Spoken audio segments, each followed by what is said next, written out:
Mas eu confirmei com o Corinthians, Gustavo Henrique é jogador do Corinthians. Foi um negócio de ocasião, né, que não estava nos planos, e isso não inviabiliza a contratação do Félix Torres. Tá uma novelinha isso aí, né? Félix Torres ainda não... Ele já assinou um documento, segundo o Augusto Melo, mas o Santos Laguna tá complicando, eu já falei, né? Tomou um chapéu, não sei se chapéu, né? Mas assim, queria o Rodrigo Garro, o Garro se acertou com o Corinthians e os caras ficaram meio bravinhos, mas tá tudo certo. O Félix Torres vai jogar no Corinthians, mas a gente está aguardando essa oficialização, que até agora não aconteceu. E por que não inviabiliza o negócio do Gustavo Henrique ou um não inviabiliza o outro? Exatamente porque temos Copa América nessa temporada, parando, ou melhor, não parando o Campeonato Brasileiro. 9 rodadas. Você precisa de elenco, gente. O Veríssimo pode muito bem representar a seleção brasileira. Agora com o Dorival Júnior, que conhece muito bem, e ele estaria na Copa do Mundo não fosse uma grave lesão. E pelo que o Lucas Veríssimo tem atuado aqui, atuou no ano passado, e a tendência é atuar melhor ainda, com um time melhor, e o Corinthians numa fase diferente, ele pode muito bem disputar a Copa América com a seleção, e aí você já tem um desfalque. O Félix Torres vai disputar pela seleção do Equador. E aí, como é que você faz? Aí você fica com o Caetano e o Raul Gustavo, que voltou de empréstimo do Bahia, com todo respeito aos atletas, mas você diminui muito tecnicamente o teu elenco, então você precisa realmente ter um elenco forte. E para isso, você precisa ter, muitas vezes, 3 titulares para duas posições. Para que tenha um na sobra, até porque a gente tem lesão, tem uma temporada longa. Então, assim, o Gustavo Henrique ele não chega para ser o titular. Mas ele e o Lucas Veríssimo, vamos lembrar, fizeram uma boa dupla no Santos, quando o Santos, né, tinha uma boa equipe e performava bem, foi vice-campeão, inclusive, brasileiro, naquele time do São Paulo em 2019. Tanto que o Veríssimo vai para Portugal, o Gustavo Henrique vai para o Flamengo, depois vai para o Fenerbahçe da Turquia e agora estava no Real Valladolid da Espanha. Por que a gente trata como negócio de ocasião? Porque o Gustavo Henrique quer voltar para o futebol brasileiro e está conseguindo, embora tenha contrato até 2026, uma rescisão amigável, deixando parte do seu vínculo com o clube espanhol. E aí ele vem, em definitivo, para o Corinthians livre de custos. Esse livre bem entre aspas, né? Porque aí o Corinthians negocia apenas com o jogador a questão do salário e das luvas também, aquela bonificação na assinatura do contrato, já que não vai precisar pagar nenhum valor para nenhuma equipe. Então, o Valladolid fica com uma parte dele, ele rescinde, se libera, fica livre no mercado, assina com o Corinthians. O Gustavo Henrique está ok. Eu recebi a confirmação no início dessa tarde. A gente tem outras situações, né? Já falei aí do Félix Torres, tem a proposta pelo Luiz Henrique.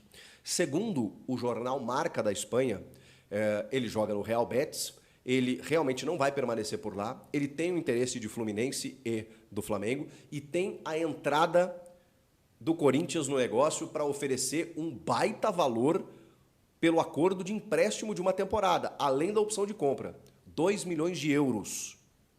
O Fluminense tinha feito uma primeira oferta de 500 mil euros. Os caras não queriam liberar. Depois o Fluminense subiu a oferta para 1 milhão de euros por empréstimo de uma temporada. O Flamengo não chegou a fazer proposta.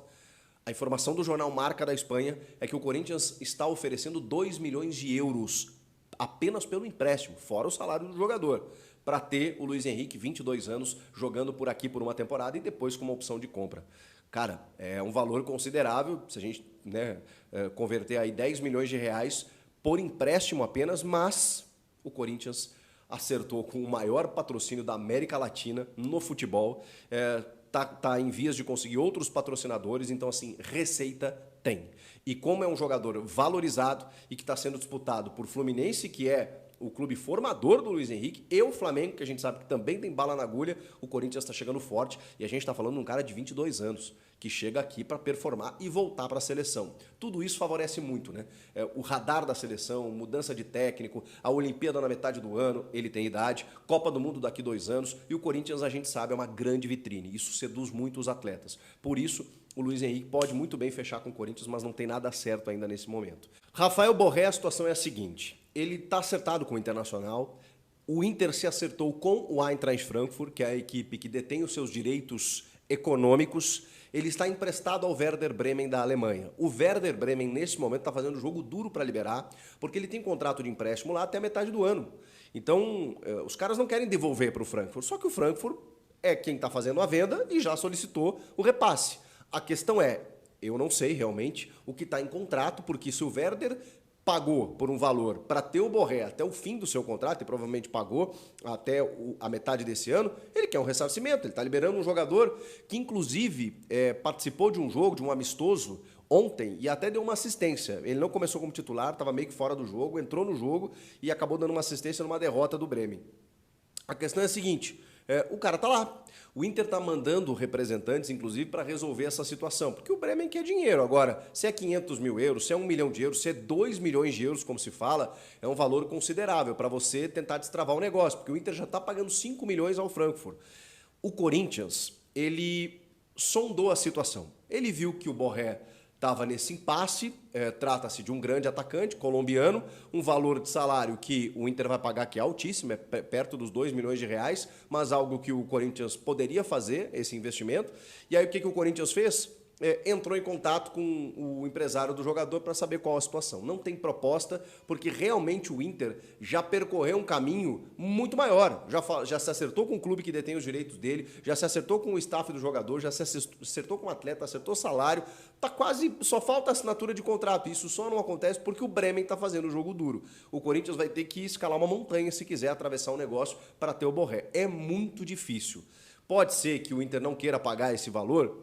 Pode ser. E aí ele fique lá pendurado, né? Pô, e aí o Corinthians atravessa e tal. O que precisa? Precisa se acertar com o Frankfurt. O Frankfurt quer vender. Nitidamente quer vender. E o Werder Bremen tem contrato com ele só até metade do ano. É uma pendência que é difícil de ser derrubada. Mas, assim, o Inter está muito próximo de acertar com o jogador e finalizar a negociação. E o Corinthians está meio que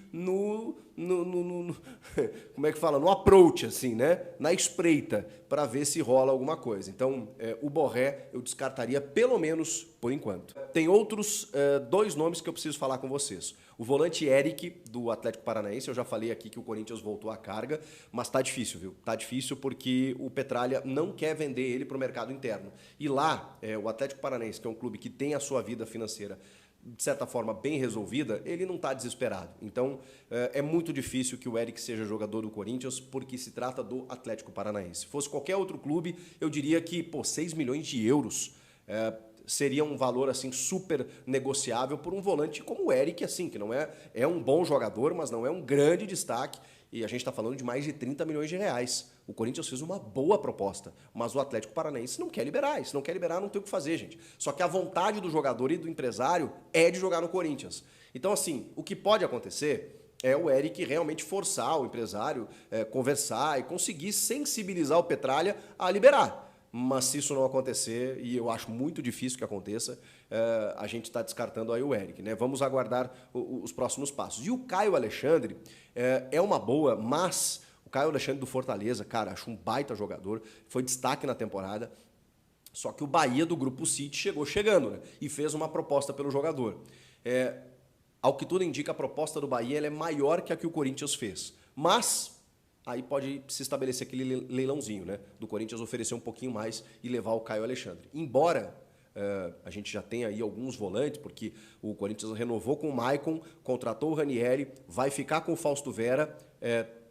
Eu acho que o Caio Alexandre entra para disputar ali posição, porque assim, o Rony não vai ser aproveitado, o Juliano foi embora, o Renato também. Então, assim, eu acho que no meio-campo o Caio Alexandre chegaria para ser titular, na minha opinião.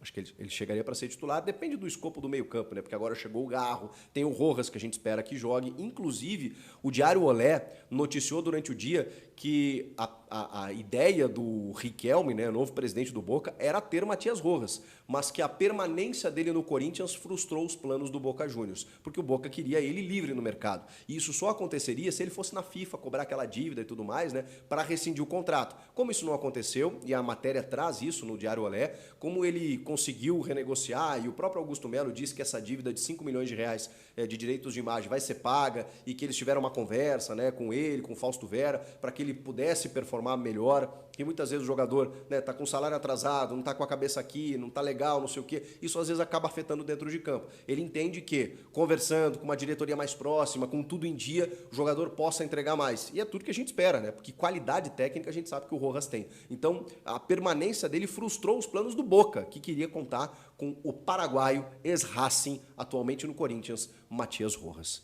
E aí, gente, o que vocês estão achando dessas informações aí? Claro que tem muito para acontecer, tem um novo patrocinador para chegar essa semana.